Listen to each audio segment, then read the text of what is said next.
All right. Welcome, everyone. I got the mic. I got the hard questions to come. Now, unfortunately, we're not going to have a chance to take any questions from the audience, but what I would encourage everyone to do is that at the end of everyone had a chance to talk. That's probably around 2 o'clock. We can all meet outside if anybody got any questions. Now, I will start with, where are we within the mining industry? And one of the things that we hear quite frequently is that nobody wants to be the first adopter. Everybody wants to be the first follower. And I think that obviously drives, that constraint to move mining to the next level, to do the transformation that we all expect to see a lot more rapid. I'd like to hear from your experience, and I'll leave open to whoever wants to answer that one. Do you agree with that state? Like, do you agree that we heavily focus in safety? Is that one of the reasons why we're so afraid to adopt new technology? We saw some presentations today from Paul and Simon, about all these different trucks, autonomous, and why we are not using, if there is clear message that, it's a better way moving forward. So I'd like to take that one. I'll have a go, Tom. Look, I think safety's one of them. You're talking about 200-ton, 600-ton trucks that can do 60 k's an hour and can and do have terrible incidents. So, but then you've got the production losses. Like everybody does the numbers. You don't have to lose too much production time before the value of your innovation has annulled the value of the value of the production losses annulled the value of the innovation. So I think those things have stood in the way, and you end up with then this sort of high barrier to entry, and with a high barrier to entry you get less competition, and with less competition you have technology that moves more slowly, which is then you're in this sort of ironic sort of position that there's a lot of opportunity because of that tendency to fast follow and tendency to have high barriers to entry. I think with most things, you need to drill down a little bit further. What is it that they're wanting to follow after? Is it that pilot trial? Is it taking the investment to put production at risk that they want to follow from? And I think that so there's lots of opportunity for miners to work collaboratively to design the process to de-risk all of the elements that need to be de-risked for them to be able to implement it into their operations with confidence and share the load. I was going to say it's also, you have to look at the size of the company. So you have smaller companies that are more agile, they're more willing to take the risk. On the opposite side, you have large companies that have technology teams specifically focused on what's the new emerging technology, how can we test it, who's done it before. So you kind of have one group that's trying to de-risk things and another group that's trying to take that chance to see what works and get that silver bullet. So you kind of have to target that question based on the company. I'll segue that. So talked about earlier, part of evolution is that we do what's called act like an owner. So we also try and get the employees to participate by sharing their ideas. And also in terms of, for us as well, in terms of doing pilots and trials to begin with, and seeing how they go for, say, a 12-month period before the sites take ownership into that perception. Yeah, look, I would echo the sentiment around the general feeling by most companies wanting to be first to be second, I think, is the general catchphrase. And when I started out in this industry, I worked at a mine where they were adopting a novel flow sheet with a novel technology and ended up working for that technology company, which was quite novel and new. And it was very difficult, and it was a constant frustration to hear that catch cry of wanting to be first to be second. But having a few years under my belt now, I understand that reluctance, having seen a few pretty poor decisions in that field and catastrophic failures of being first to be first. So you can understand the hesitance. And on the flip side, I've seen instances where people have taken a leap forward and been an adopter of early technology and gained a commercial advantage. So it's always a balance of balancing innovation with risk and the reward. So, yeah, it's why we need a lot of strong innovators in the field to kind of guide that journey and to be there for companies who do want to innovate and move forward in that space. I think it's also cultural. I spent my first 7 years in automotive, and the problem you had in automotive is that somebody was about to make a better car than you, and that was all the time. Better colours, better panel fit, better features, which meant that you had to pull apart your factory and put it back together all the time. And we did all this. We took it in our stride. We never thought that you wouldn't, right? And although I think once you start producing a commodity, right, then the way to get ahead in commodity is actually operational excellence, right? So you can make huge savings by running what you've got well. So I think that there's sort of this cultural background of operational excellence and operational people rather than sort of a technology-driven sort of production system. I agree, and I think that when you were talking about how we are so accustomed in mining to focus on continuous improvement and operational excellence, I think that in some cases we apply the wrong tool to the wrong job. So continuous improvement is very, very different to innovation and transformation, and it's really important to step back and to characterise the problem that you're trying to get after, go through the appropriate evaluation processes to understand the scale of the opportunity and the size of the prize, and then understand what it's going to take to get there. And I think in many cases we misapply techniques to try and get innovation outcomes that have been very effective at getting outcomes in a different context. And we've done quite a lot of work at the federal government recently around characterising the industry and understanding the sector in detail to frame the problem. And so for mining, there are 6,000 mines in the world. That's very, very different to most market opportunities. Then it's a small number. They're scattered throughout the entire planet. There is no mine that is like another. Every single ore body, every single mine plan, every single fleet, every single flow sheet is different from the other. And so thinking that is a homogenous market is a fallacy.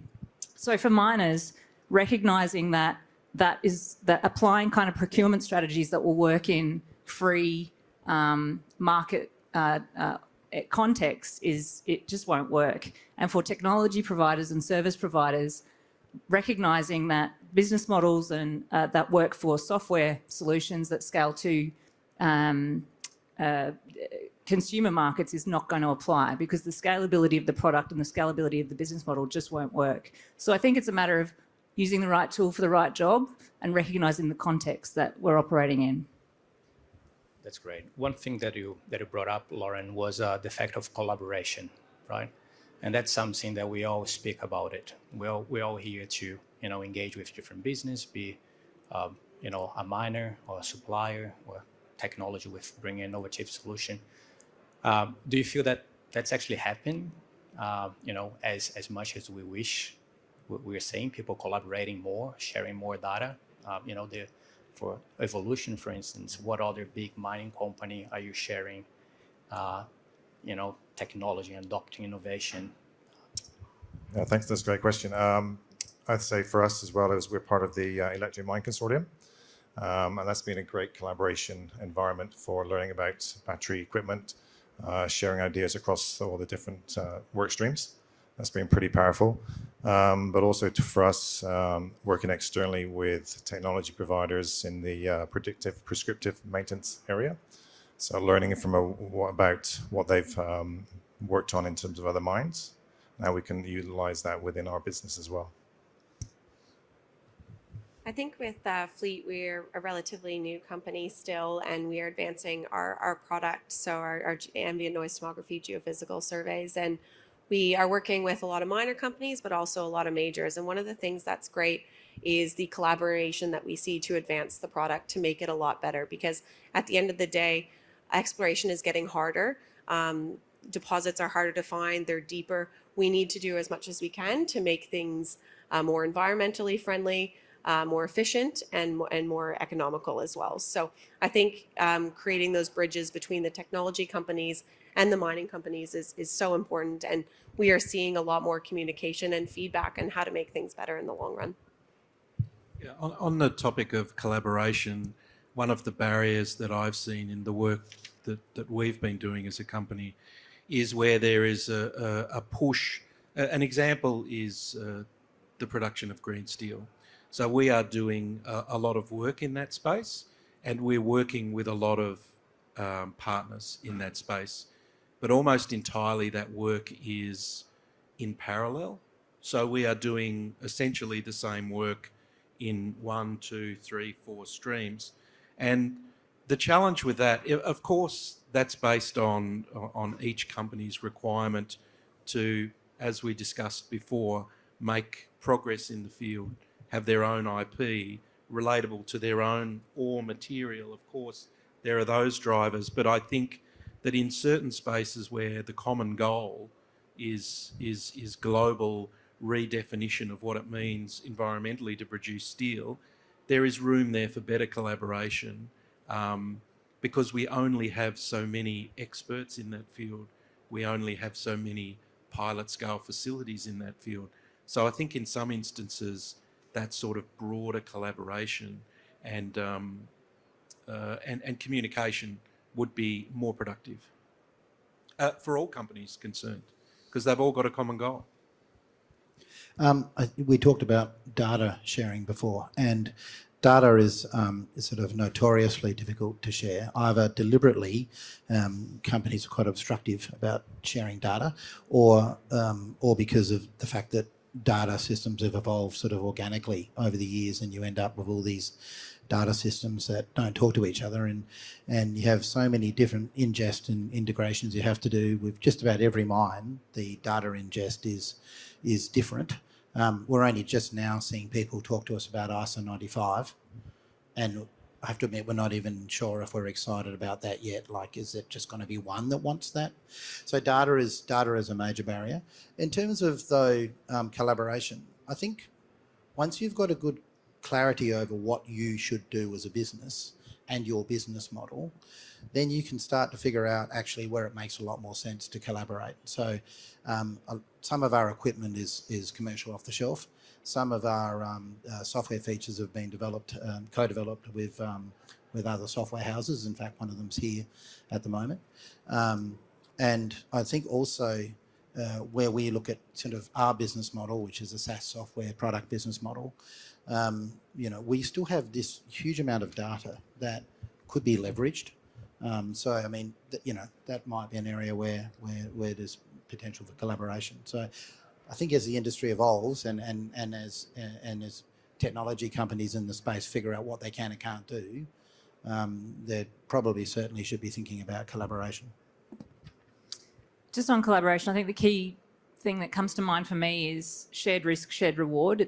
It's true collaboration. It's not lip service. It's actually a project team that has people from the mining house, the Metso companies, potentially government, where you need to get some kind of risk capital to tip the valuation over the line and take that additional step to be able to progress something to be first. Working collectively on a prioritised list of tasks to move forward towards the overall goal. We talk about collaboration a lot, but it's not just about having conversations. It's about framing up a problem that you equally want to be invested in and that everybody has skin in the game on. And at First Mode, we've had exceptional experience with Anglo American.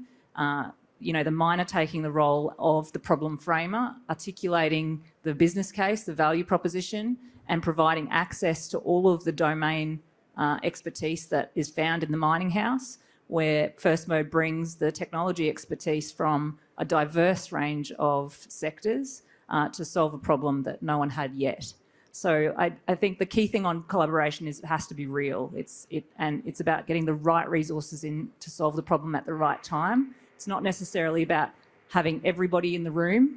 It's about going after a common goal and understanding what the investment is from each party and the interest is from each party being involved. No, that's great. Just got one more thing to add to that as well. It's also about internal collaboration. So we have communities of practice, and so it's good to share across all the sites as well. So we get everyone together, and they share their knowledge as well. So internally as well. Yeah, and I think collaboration with universities and schools, to be able to attract more talent as well. I think it's something that is essential for all of us to play a part. I guess I don't want to talk just about and ask about the challenge. I'd like to hear about, some ideas how and experience from the past as well, how you've managed to overcome some of these challenges. Before we jump in there, I know that some of you have worked in different industries before, such as oil and gas, space. Do you find that there is less collaboration in the mining industry compared to these other industries, or is it all the same? And I originally left mining because all the technology was in oil and gas. And that's where you saw a lot of the collaboration was with service companies, technology companies really innovating and pushing the boundary on what was possible in oil and gas. But now things are starting to change. The mining industry is becoming more acceptant of new technology, like battery electric vehicles, new exploration techniques. We're starting to see a swing in that, and that's what drew me back into mining. And I'm hoping that with future generations, they can see that the technology and the advancements are coming through in mining. And that's really great to see because we're not stuck in our ways anymore, and we have a lot of great people, a lot of great minds, and things are changing in this industry. So onwards and upwards for mining. yeah, I guess like one interesting thing that I find, like I'm not a geologist, I'm not a mining engineer, I'm a technology and electronic engineer. But I've been my whole life into the mining industry, and when I went for a job interview, it was just like, Marco, if you know how to send satellites to space, you'll be able to dig dirt from the ground. It's like, okay. But recently, in the last 3 years or so, I'm starting to see more and more projects that are electronic and technology related, which is like, after 15 years, like to see my degree actually coming alive. Not that I remember anything, but it's actually very interesting that, how the mining industry is like sort of maturing to adopt and collaborate a little bit more, where other industries have previously done that successfully. I think auto is really interesting. When I was at General Motors at Holden, we had Bosch braking systems. We had the mirrors on our cars came from a factory called Schaffenacker. It's unfortunate they changed the name because it's a cracking name. But they were making 5 million mirrors a year, and we would use 100,000 in Adelaide. So by everybody having the same mirror mechanism, we got the prices down. That's how you, when you think about what you pay for a car, there's a lot in a car, and it's all because of actually collaboration in the supply chain.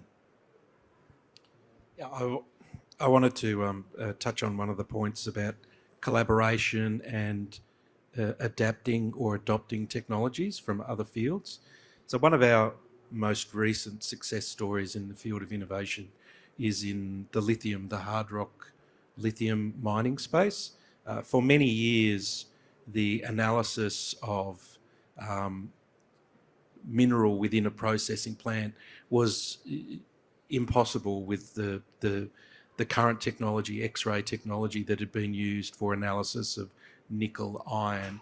And around 20 years ago, a new system was developed called laser-induced breakdown spectroscopy. Bear with me, it's a little bit technical and really very intriguing. It's a system where a laser, and this was adapted from a different process, a laser is used to essentially blast the minerals in a slurry and produce a plasma, which is an ionised gas. And as that gas relaxes, we measure the light emission from that relaxation, and we're now able to analyse online lithium in a processing plant. And that in itself is a great case study of adapting technologies from another area. But recently we had another, we couldn't measure lithium in solution. So lithium that is dissolved in solution, which is quite important for some of the downstream processes. And we've just recently completed a collaboration with another company who had developed a technology in that space where they produce a plasma not using lasers, but using a high voltage charge that's in the immediate area around the electrode. It increases the temperature immediately to 40,000 degrees Celsius and create a plasma in that space. So adaptation of technologies from other industries is alive and well, and it's having a benefit. So yeah, there is some successful cases. I'm sure everyone here has one as well. No, that's great. I think that there's many examples of mining adapting technologies from other sectors. The key thing, I think, is the ability to connect. And mining has a particular cadence. We work pretty fast-paced, and we have very high priorities that we're not able to often make room for. And I think that where things are very successful is when you can make that connection with somebody else who's got that expertise. In many cases, starting that relationship is starting from a place of empathy, understanding what are the priorities of that other person, what are they trying to solve for, and what has their previous experience been. And once you can cut through that fairly quickly, understanding what knowledge they may have that you can then use to apply to your problem space becomes more apparent. I'd like to hear an example of when you try to introduce a technology or a new solution to someone, but the time frame to do the implementation, the test was something like, let's say, a decade, right? And with such a quick turnover within the mining industry, the person that you start talking to, that you finally, after 2-3 years of persuasion and doing a pilot and everything, that person goes and leaves, and it's like, oh, start all over again. Have you found a way to sort of fast track, to actually bring someone in the journey that might not be in the journey for the whole duration to celebrate success? I'll take that one. So I've had to do that quite recently, actually, with the process manager at one of our gold mines. So in deployment of a prescriptive maintenance solution and looking at what was on the market, also as part of our data-enabled business improvement project at Evolution, was an opportunity to look at the technology to deploy at a fixed plant. And so it was a bit of a show and tell to the processing manager. And when we talk about words like agents, failure agents, anomaly agents, and he thought, "What the hell are you talking about, Paul? Is this something from the Matrix?" But again, it's how you can predict failures ahead of time and help him in terms of maintaining that plant.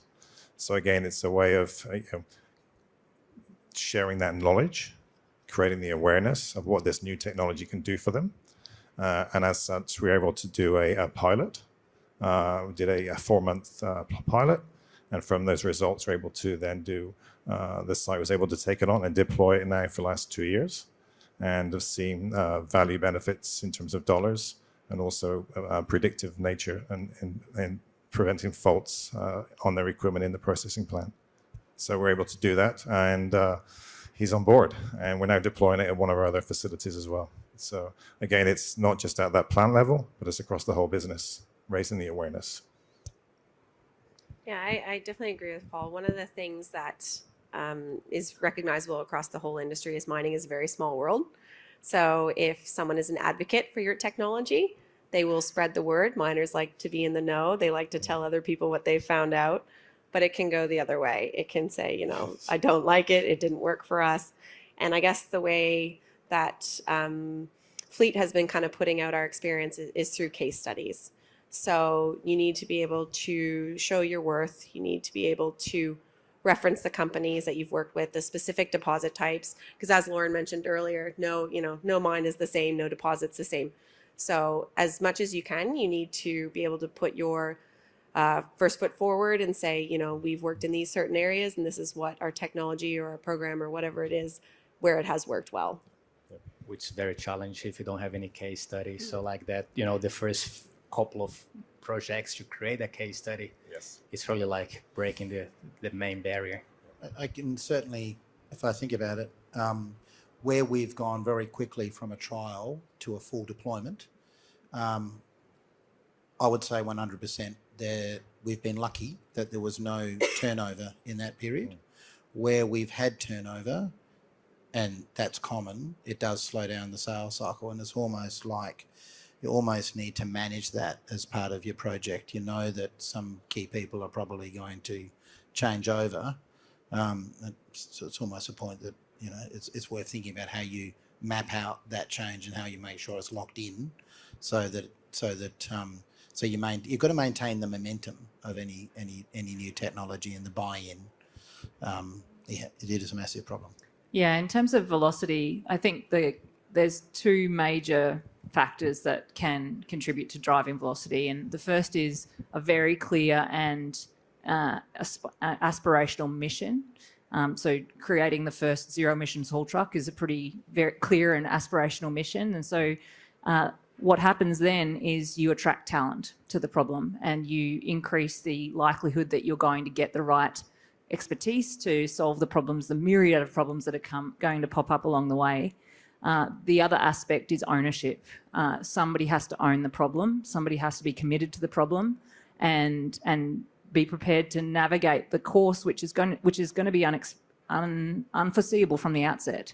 All we know is that it's going to be there's going to be barriers to overcome. Those barriers are going to change every quarter, and we're going to need different skills to be able to address them.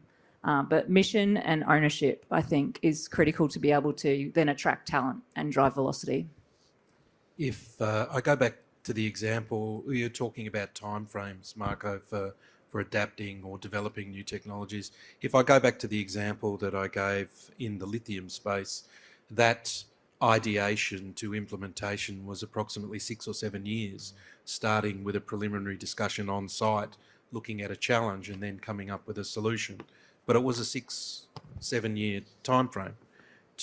And the technology was mature at that stage. So those are the sorts of timeframes we're talking about. But if I wanted to give, for want of a better word, a shout out to someone or something that's making a difference in that space, I'd give a shout out to the federal government at the moment in the critical minerals space. I think the funding that they are making available to both explorers who want to be mine owners and operators, to mature companies who want to be downstream processors, they are really putting a lot of, I guess, I was going to say putting coal in the fire, but that's probably not politically correct. Let's just say they are the wind that is driving the turbine that is critical minerals development in this country. At least for a lot of small projects and for areas of development where it just needs that push, where commercially, I think we spoke about things can be commercially not very attractive, where you need that tipping point to make it an investment that's worth making, to put resources to. There's a lot going on in that space, and I think that's good to acknowledge that. I didn't want to jump into politics and government, but one of the things that I think I spoke to Lauren about was about the time frame to get, some approvals, especially with like new technologies. Sometimes it's not that easy, right? Because nobody has done before. So it's not just like proving the technology actually works to your client, but actually going through the whole process of getting the approvals required to deploy the technology. Could any of you share an experience that in that space? I liken it to the gestation periods of elephants. A short sales cycle feels like 9 months. It can be longer. I have heard of industries where the sales cycle is longer, and it makes me feel better. So it's good to hang out with people in industries with longer sales cycles. I'm not actually sure how you can accelerate the sales cycle as well. Because particularly depending what the technology is, the company needs to, when they buy a technology like ours, that's going to become part of their operation for an extended period, right? So there is a long process of stakeholder engagement to get that decision across the line. So there's probably a reasonable minimum buy cycle. It's just that sometimes they then blow out by another 6 months, and that can again come back to the changeover of people on site. Yeah, most days of the week that process is very, very frustrating. But if you step back and look at it, the positive spin is that we've got really high standards, and we should celebrate that. We've got them there for a reason, and we've got really high standards. In all cases, we should be assessing those standards and whether they apply in context and whether we can get an even better, more effective mining operation, safer, better environmental performance if we implement a change. And I think this comes back to then ownership. Somebody's got to be driving that. And then also mission, explaining to the party that has to then verify or check in that this regulation should be changed or you should be enabled to get through approvals, actually the cost benefit makes sense. And so there's plenty of work to do. The work's not going to go away. We've got high standards and we should retain them. What we need to do is attract the talent to the problem and make sure that we are articulating the mission so that people want to invest that effort and that time to assess the situation. One of the things being in this industry for a little while that I find interesting is you can have your product within one mine site, but it might not be deployed across all of the mine sites of that company. And I think making that transition for a technology company or a service provider can be quite challenging to try and push it and create a company-wide standard for your product. And whether that be mining regulations, country regulations, that's one of the hurdles that can be quite, you can overcome for some companies. How do you send satellites to space? Do you need like not just a local government body that needs to approve? Like, is there, does it get even harder? Because then it's not just within a country, it's like with the planet. Yeah, there's certainly a lot of hoops that you need to jump through when you move from mineral exploration on Earth to mineral exploration in space. So I can't touch too much on that. I've only been with Fleet for a few months, but there's definitely a lot of regulatory bodies that you need to go through to do that. But mineral exploration is probably not just earthbound. No, very good. Now, we all come here, like to discuss what are the challenges, overcoming the transformation and modernization of mining. Do you see any low-hanging fruit? Something that, we always wake up and it's like, ask yourself, like, why people not doing this? And can you give an example of what the low-hanging fruit it is for you? I'll give one example for us. Would be digitalization of paper check sheets. So with your PMs and the plant operations, or with our tailings, for example, our tailings teams have taken on board digitalization of their check sheets, and they've taken on board. And people have never used computers before or touchpads.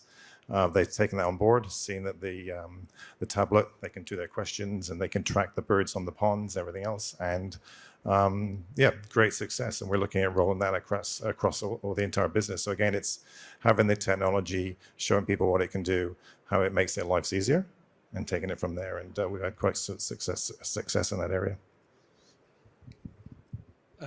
Low-hanging fruit, that's a good term. If I go back to the example that I gave of the analyzer technology that we're adapting into some of the lithium, hard rock lithium processing plants, that's a tool that previously the way of working was to take samples from within the plant, analyze them, and there's a 4-hour lag from taking that sample to knowing what was happening in the plant. That information will now be instantaneous. But one of the biggest challenges that's facing a lot of the new mines that are being built and developed in Western Australia is resources, manpower, people power to run those mines, and people with the skills. So we're now utilising the data that's going to be provided by that technology with new advanced process control systems. So the reliance on operational people will be less with new mines, new industry in remote locations. It's a significant challenge for these people to get the right resources. So that's an example of where we've created a value proposition, and it's more or less something that was being adapted, and we've now found a further upside to adaptation of that novel technology in that space. Certainly, we see low-hanging fruit all the time in operational improvement. So payload, shift change, variable behaviours, variable supervision.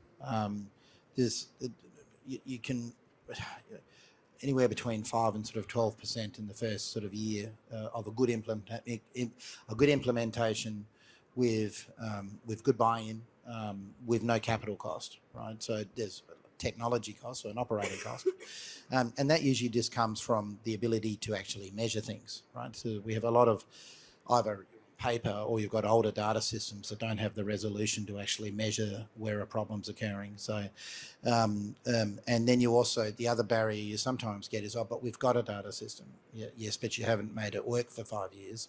Oh, yes, but we're going to very soon. So that can get in the way, that thinking can get in the way of some very quick operational improvements. Yeah, when I think about low-hanging fruit, I think about the ability to connect our mining communities. We've got digital tools now that we could establish communities of practice across operations. I think COVID did us a world of good. We now know how to use Teams and Zoom and everything. So I think that there's lots of opportunity there to share knowledge broadly across the industry.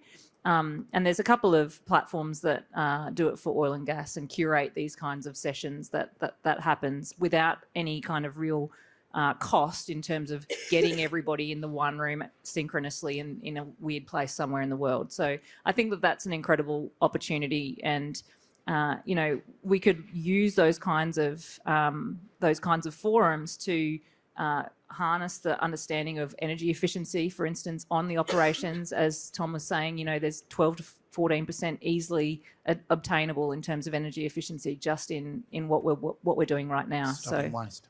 What's that? Just stopping waste. Yeah. Few touch points that I thought it was quite interesting. It's not just about the technology, right? It's the process, it's the people. There's 3 elements is always essential. I remember once, someone wanted, let's say, let's use an analogy here, the fastest car. A client came and I want the fastest car on my mine side. But they didn't have the right people, the driver, the mechanic to fix that fast car. They didn't have the roads. So bringing all these elements together are pretty much essential whenever you're deploying a new technology or trying to transform something.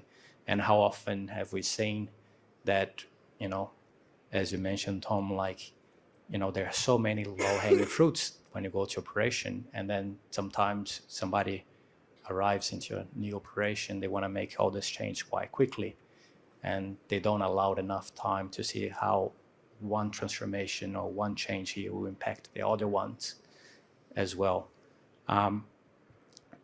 Some of those, all that contributes to that challenge, right, of adoption and transformation. Is there any other challenge that we might have missed here that you? Yeah, I think just looking at the time left, I think that, and we've been talking about this as well, and it'd be interesting to see which other companies are having the same experience. For a long time, in a lot of parts of mining, one of your greatest constraints, you get excited, you get a project approved, then you can't get the resources. You can't actually get it built. What we're finding in the tech space is repositioning mining, and so we're positioning mining with this sort of double net zero imperative, right? So, historically in the world, we've dug up 700 million tonnes of copper.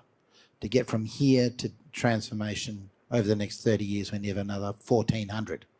If we don't do that, there's no transition. So that's problem number one. Problem number two, particularly in load and haul where we're focused, that's a diabolically difficult space to decarbonise. So what we're finding is that with that messaging, we are not struggling to get a high quality workforce, and with low turnover, because it's an important and tricky mission, and people are buying into it. And so that's definitely working for us. I can see that BHP is beginning to talk about that around copper, but I think it's certainly something that the mine industry should be leveraging pretty hard. I would just make a point on, I think one of the things that was mentioned was low-hanging fruit, and Bronwyn mentioned about the attractiveness of the industry to new people, whether it be people starting out thinking about a degree. If you think about, going back to first principles about low-hanging fruit, you're collecting fruit off a tree that has been grown from a seed. The common theme when we were talking prior to coming on this panel together as a group was about resources, about people, and about that seed that needs to be developed into the people who will have the new ideas, the new novel thinking. I know that the next generation are very novel thinkers. My two daughters are very novel thinkers. So I know that the brains are out there. We have to nurture it.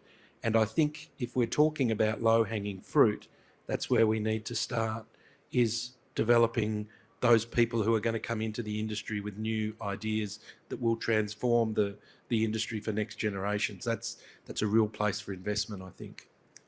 And I'll just jump in here. We've got some of our asset management graduates in the audience. Oh, excellent. So that's our new blood. And as part of our graduate program as well, Evolution, it says bringing those grads through their first, second years, and they're the next, the new blood and new ideas coming to the system. So it's great to have them on board as well.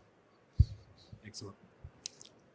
Just lastly, I think, our mine operations last for decades. And so I think we should, recognise that and take the same approach to the stewardship of our workforces, because it's through their collective experience over time that they will, and it's not just the people that are employed directly by the miners, it's the entire community that's on our operations or solving problems to bring solutions to our operations.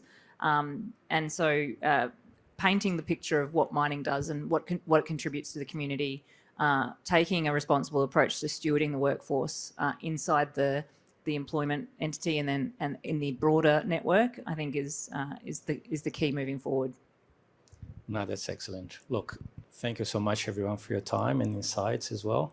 Mindful that we don't have any time to take any questions, but what I would maybe offer is that around 2:00, that's when we have the last speaker here in this theater. Maybe we can all meet outside. If anybody got any questions, to reach out. Thank you. Yeah, look, Marco, I may have a meeting at 2:00. So if I'm not here, please feel free to come to the Metso booth and have a chat to me about any of the ideas that we've discussed here or that I've raised. So I hope to be back for 2, but I just have to check. We've got a decarbonisation session there too, actually, as well. So that's tears out, one. All right. But by all means, make contact. You'll very find busy our people. ugly mugs around the place. Well, I'll be outside. Happy to take any questions and pass on to any of you. All right. Thanks, everyone. Thanks, Marco.